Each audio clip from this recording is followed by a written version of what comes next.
Hi, I'm Dr. Jack Singer with Ask an Expert, answering your love and relationship questions.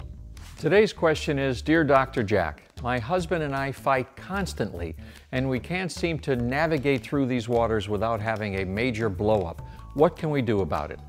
You know, this is a very common problem, and it really gets to the basics of relationships and the major problem in all relationships, which is communications. You and your husband need to learn how to communicate without defensively getting in a position of anger and hostility and trying to prove who's more powerful or whose point makes the most sense. And the best way that I know that you can develop that kind of communication skill is something we call active listening. Now, active listening involves a lot of things that you can learn by simply going online and Googling it. But let me give you some of the key points. The first point in active listening is to put yourself in a position that's equal to the person you're talking to or arguing with. By that I mean, if your husband is standing up, you stand up. If your husband is sitting down, you sit down. Neither person should be standing over the other person to begin this discussion.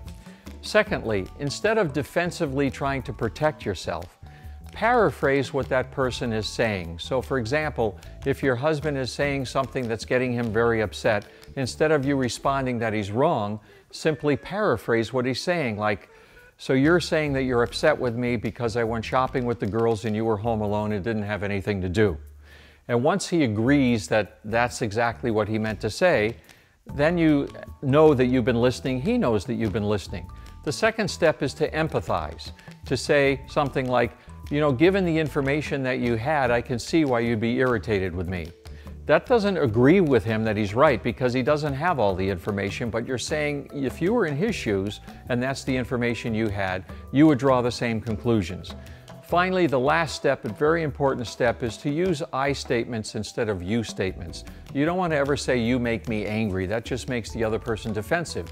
What you can say is, I am irritated because you jump to conclusions before you get all of the information. You never asked me what I was doing, why I was doing it, why I wanted to be with you. All you did was get irritated because you thought I was criticizing you for being with your girlfriends.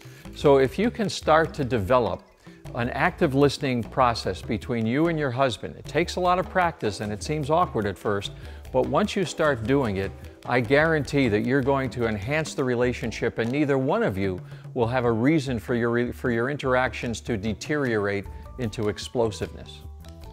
Connect with me at yourtango.com/experts/Jack Singer.